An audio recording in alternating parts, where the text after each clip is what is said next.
All right, guys, how's it going?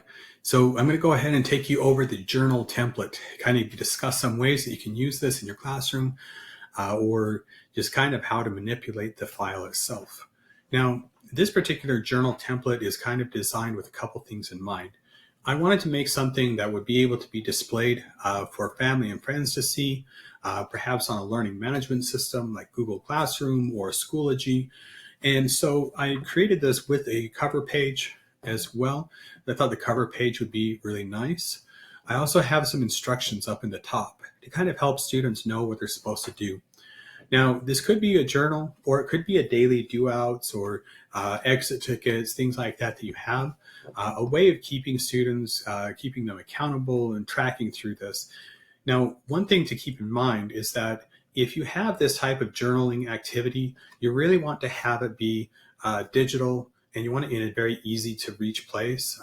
So if you do use the journal, I recommend having the students set up within Canva to go ahead and put their entries in here.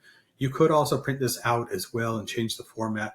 This is just to kind of give you an idea of what it's supposed to look like in some design considerations. So I encourage you to allow the students to redesign the cover that best represents them. And the way that they can do that is they can click on each of these elements and they can change the color. For example, we could change the color here. We could also change the color to this item right here. So right now it's a yellow background. We could do a black, although I think it's a little bit harsh. We could do all sorts of things here. The green looks okay. I guess there we go. That's a little bit nicer. Although I'm a big fan of making this yellow a little bit darker so that it kind of goes with colors that might be more interesting. I don't know. Have the students redesign the cover that best represents them. They might change these items to something else. As long as they have the word journal, or whatever journal is in the language that you're teaching, as long as they keep it there. You could also keep it be a standard thing, and that's fine too. So the next thing is that on the next page, if you scroll out, you can see it a little bit better.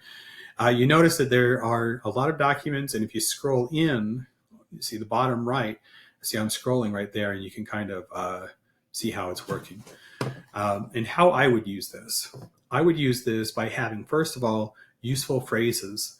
Get students used to writing today is, yesterday was, I am, I was, firstly, secondly, finally. There might be other phrases that you want the students to focus on, or maybe have them write sentences with.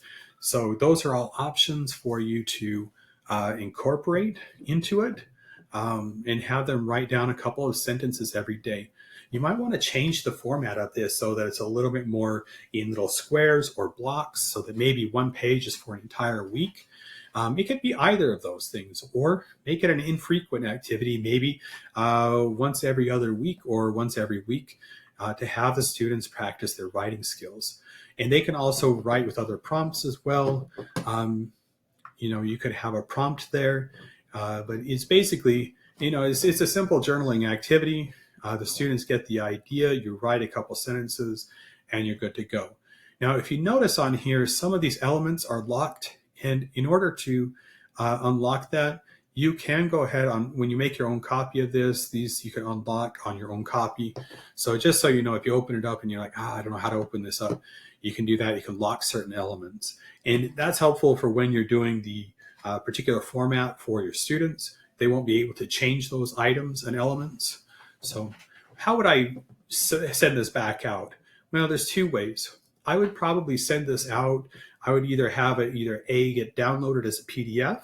I could click on the download button. I could go to PDF, print, and then I would go ahead and have that PDF there for students to fill out. You'd write them in.